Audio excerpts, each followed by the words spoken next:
Baik, Assalamualaikum warahmatullahi wabarakatuh. Perkenalkan, kami dari kelompok 9 dengan beranggotakan saya, Sukma Jenny, dengan 3 digit NIM 03 digit NIM terakhir 052, Oscar dengan 3 digit NIM terakhir 071, Reno Elza dengan 3 digit NIM terakhir 058, Najma Rindu dengan 3 digit NIM terakhir 068, Merilana dengan 3 digit NIM terakhir 061, dan Leoni Avinis dengan 3 digit NIM terakhir 084. Di sini kami kelompok 9 di mata kuliah Agensi Kuasa dan Politik mengambil tema atau topik analisis Gerindra sebagai double agent party dalam perspektif pendekatan politik, agen, dan struktur. Mungkin bisa langsung next slide. Nah, untuk yang pertama, saya akan menjelaskan terkait dengan kronologi terlebih dahulu. Salah satu partai politik di Indonesia yang namanya tidak pernah redup dalam hal yang berkaitan dengan perpolitikan di Indonesia adalah Partai Gerakan Indonesia Raya atau yang biasa didengar dengan sebutan Partai Gerindra. Namun, meskipun selalu bersaing dengan Partai PDIP yang sama-sama eksis, senantiasa namanya juga tidak pernah redup pula serta dengan dalam elektabilitas masih memegang yang tertinggi, tetapi kepopuleran dari PDIP justru cenderung negatif karena banyaknya permasalahan yang telah dilakukan oleh beberapa oknumnya. Sebaliknya dengan Partai Gerindra, dari waktu ke waktu dalam peristiwa politik telah memberikan pengangkatan yang cukup tinggi dalam elektabilitasnya dari partainya itu sendiri. Peningkatan itu sendiri telah dilihat dalam adanya survei yang memperlihatkan bahwasanya sekitar pada bulan Juli tahun 2020, Partai Gerindra ini dalam elektabilitasnya telah menduduki angka yang mencapai 17,7%. Lalu saat memasuki bulan September, elektabilitasnya telah meningkat dengan baik dengan mencapai angka 21,1%. Sehingga dengan adanya peningkatan ini, telah dipandang bahwasanya dalam peningkatan tersebut akan selalu berjalan dengan terus meningkat. Next. Next slide, sudah ya? Belum. Banyak yang berpandangan bahwasanya Partai Gerindra itu sendiri justru membawa citra yang dirasa cukup baik karena sedang banjirnya citra buruk yang menghampiri beberapa partai yang diakibatkan oleh dinamika politik sendiri. Hal ini diduga bahwasannya Gerindra telah melakukan permainan yang cukup ekstrim, yaitu bermain dengan dua kartu. Satu kartu yang dimiliki ini memegang bagian dari pemerintah, seperti dengan menggapai insentif yang berperan sebagai darling party.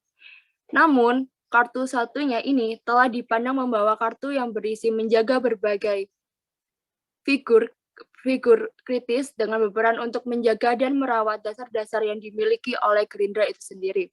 Dalam permainan dua kartu tersebut memperlihatkan bahwasanya dalam satu kartu yang merupakan bagian dari pemerintahan telah dimainkan dengan melalui Prabowo Subianto yang sekarang telah menduduki posisi sebagai Menteri Pertahanan. Sedangkan Edi Prabowo telah menduduki sebagai Menteri Kelautan dan Perikanan. Selanjutnya dalam kartu satunya ini dimainkan dengan melalui public figure Fadlizon yang telah berperan dengan baik dalam merawat dan menjaga berbagai basis yang ada dalam pemilih tradisional yang masih banyak tidak mendukung dan anti dengan pemerintahan Indonesia yang dinaungi oleh Jokowi hingga masih dianggap setia dengan Partai Gerindra. Next, teman saya.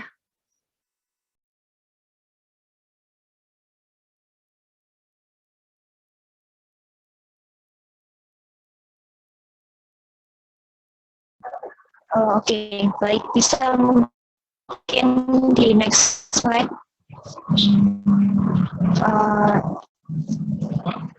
Selanjutnya masuk ke diskursus isunya. Jadi seperti yang telah disinggung terkait salah satu orang dari Gerindra yang sering mendapatkan perhatian dari masyarakat dikarenakan sikapnya yang dominan kontra terhadap pemerintah.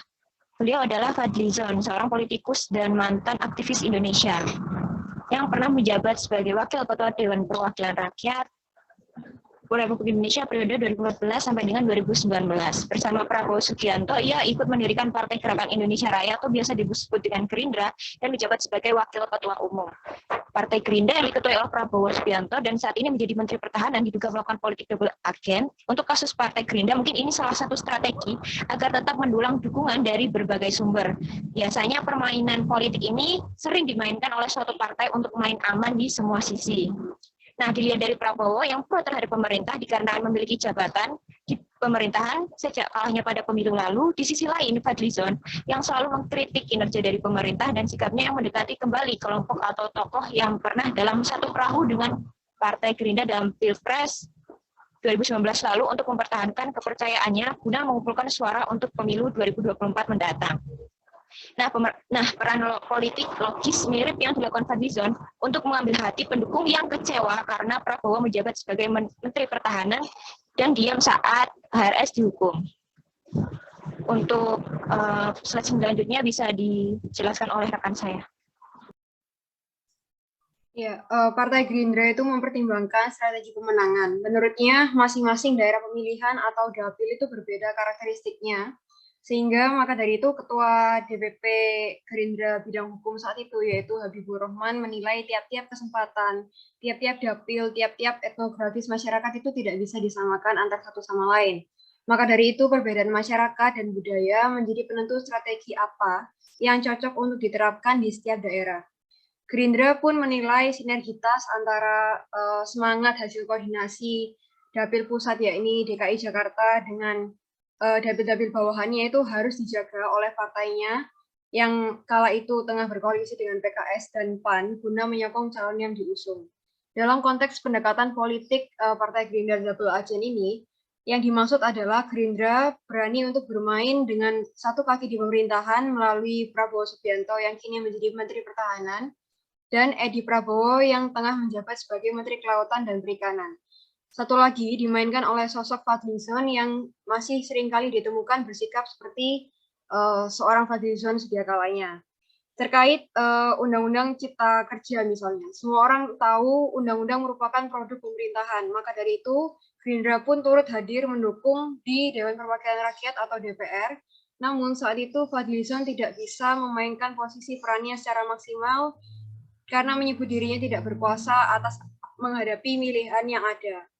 Hal serupa juga ditemukan di kasus-kasus yang lain. Makanya selain karena momentum kemunduran partai PDIP, Gerindra sebetulnya itu mendapatkan dampak positif dengan adanya sosok seperti Fadlizon yang masih bisa membina basis-basis kekuatan pemilih tradisional Gerindra, terutama yang sampai saat ini pun masih anti dengan pemerintahan Presiden Jokowi. Seperti itu. Baik, slide selanjutnya yaitu kita melihat kacamata pendekatan agen dalam permasalahan analisis diskursus double agent dari Partai Gerindra tadi. Pertama, kita harus mendefinisikan terlebih dahulu pendekatan agen yang dimaksud itu seperti apa. Untuk Anthony Giddens, mendefinisikan pendekatan agensi sebagai satu kondisi ketika individu sebagai aktor sosial memiliki kesempatan untuk merefleksikan struktur sosial melalui praktik-praktik sosial yang mengikuti aktor sosial tersebut. Sehingga dalam hal ini, perilaku dan juga apa yang dilakukan oleh aktor politik memiliki kesempatan untuk merefleksikan struktur sosial di sekitarnya. Kemudian, relasi para agen dalam kondisi yang dinamis ini memperlihatkan bahwa agen memiliki kontribusi aktif dalam mewujudkan struktur. Sehingga kalau kita lihat kembali dari kasus double agent Partai Gerindra ini, pendekatan agensi dapat diamati melalui aktor-aktor politik yang terlibat dalam fenomena tersebut. Sebagaimana contohnya, tadi Prabowo Subianto dan juga Fadlizon sebagai aktor politik menjadi beberapa hal yang dapat diamati dan juga dibagi jadi dua kubu. Contohnya Prabowo Subianto tergabung dalam kabinet yang menunjukkan pro terhadap pemerintah, sedangkan di lain sisi Gerindra masih memainkan peran sebagai kontra melalui Fadlizon, sehingga Fadlizon dan juga Prabowo Subianto ini merupakan kaki-kaki dari Partai Gerindra, yang mana Partai Gerindra di sini bersikap dua kaki sehingga bisa mewujudkan struktur sosial tertentu. Melalui perilaku para agen dalam Partai Gerindra, cukup mampu memperlihatkan bagaimana Gerindra berstrategi untuk mengokohkan partai di tengah partai-partai lain yang semakin buruk citranya. Melalui double agent ini, Gerindra mampu merawat pendukung-pendukung yang anti terhadap pemerintah dan juga masih eksis sebagai kubu yang tergabung dalam kabinet. Sehingga dalam perspektif tadi, Prabowo Subianto merupakan yang eksis dalam kabinet dan juga merawat orang-orang yang sekiranya pro terhadap pemerintahan, dan juga melalui vote di zone, Gerindra bisa merawat orang-orang yang anti terhadap pemerintahan Jokowi saat ini. Mungkin itu, dan juga dilanjut dengan teman saya di pendekatan yang lain.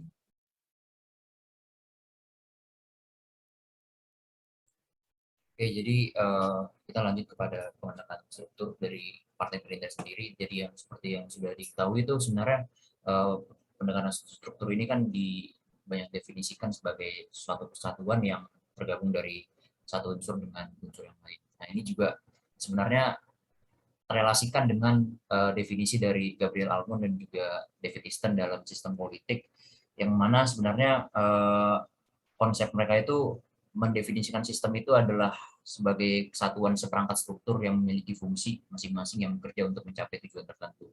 Sehingga jika melihat pada struktur dari Gerindra sendiri, sebenarnya permainan double agent ini membuat gerak Gerindra sendiri ini tetap pada posisi, visi, misi, dan juga prinsip teguh yang sama seperti sebelumnya. Jadi meskipun terdapat dugaan double agent dan segala macamnya, secara struktur Gerindra bakal tetap bermain dalam pemilu, bakal tetap pada nantinya, pada akhirnya juga akan memilih posisi mana yang dia itu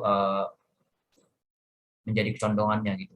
Nah, yang kedua ini ada secara struktur Gerindra berdiri di bawah agen-agen yang berpengaruh, terutama Prabowo Subianto. Nah, yang dimaksud itu kan ini berarti punya korelasi ya dengan agen-agen yang sudah tadi disebutkan pada bagian sebelumnya. Nah, ini tuh ada pengaruh figur Prabowo Subianto yang mana bisa menentukan arah Gerindra nanti bakal kemana. Nah, di samping adanya Prabowo Subianto sebagai tokoh yang berpengaruh, sebenarnya struktur arah Gerindra ini bisa dipengaruhi oleh tokoh yang juga berpengaruh di sana, seperti Fadlizon, seperti yang udah kita tahu. Nah, ini yang membuat sebenarnya Gerindra ini menjadi double ya, yang satu sebagai the ruling party seperti yang sudah disebutin tadi, tapi yang di sisi lain juga sebagai pengkritis pemerintah gitu loh. Nah, sehingga struktur pada nantinya ini yang bisa membuat Gerindra ini mendapatkan exposure yang lebih melalui strategi seperti ini. Yang udah diketahui juga kalau misalnya Gerindra ini dapat elektabilitas melonjak ya setelah adanya strategi yang diduga double agent ini. Nah, pada nantinya ini bakal punya ending yang condong kepada satu sisi. Jadi kemungkinan ini nggak akan bertahan, maksudnya sampai 2024 dan seterusnya. Jadi bisa jadi ini bakal berakhir juga, dan juga Gerindra ini punya kecondongan yang tetap dan juga solid gitu. Mungkin bisa dilanjutkan oleh teman saya.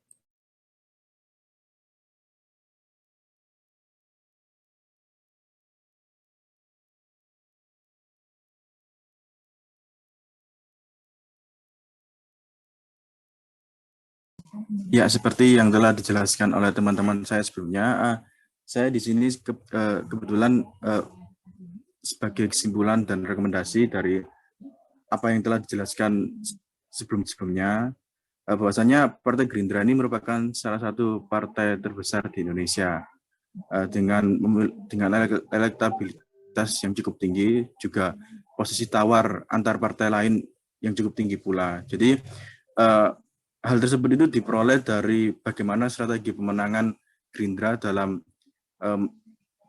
tiap kontestasi pemilu. Salah satu strategi pemenangan tersebut yakni dengan melakukan strategi double agent, atau dengan kata lain bermain dengan menggunakan dua kaki, satu kaki kiri di pemerintahan dan juga kaki kanan berada dalam kubu oposisi.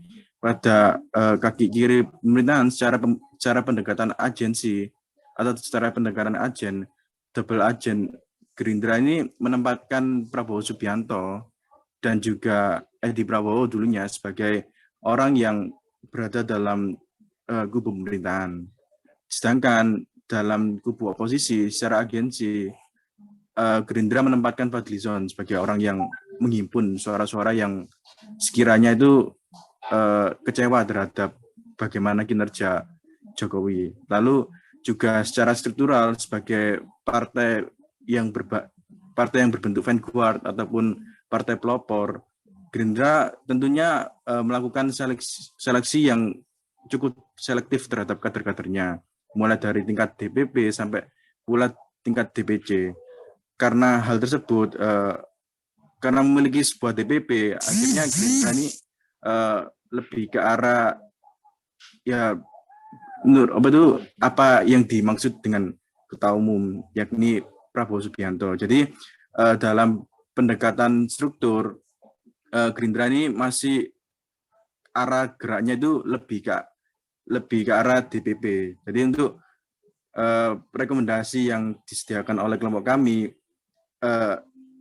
Gerindra sebagai partai yang menerapkan double agent itu lebih ke arah bagaimana bertahannya Gerindra ini karena memanfaatkan isu-isu yang bersifat populis. Karena Gerindra ini partai politiknya bersifat populis kanan yang menerapkan bagaimana ekonomi susah dan juga membuat penguasa ini sebagai musuh bersama oleh masyarakat. Jadinya untuk strategi pemenangan tahun 2024 ataupun keberlanjutan Partai Gerindra untuk kedepannya, hal tersebut tergolong rentan karena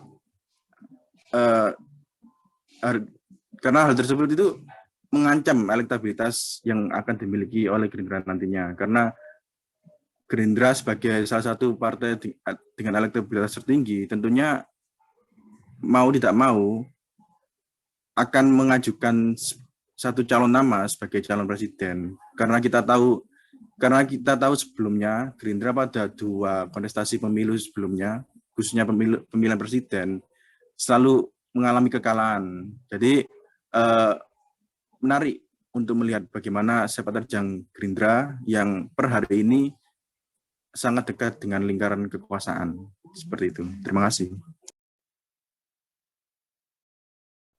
Baik, mungkin itu apa yang telah kelompok kami sampaikan sehingga bisa kelompok kami presentasikan pada kesempatan kali ini. Mohon maaf bila mana ada kekurangan maupun kesalahan lain. Sekian dari kelompok kami. Bila mana ada pertanyaan, kami buka di kolom komentar YouTube kami dan kami akan sebisa mungkin menjawabnya di komentar juga. Mungkin seperti itu. Terima kasih. Wassalamualaikum warahmatullahi wabarakatuh.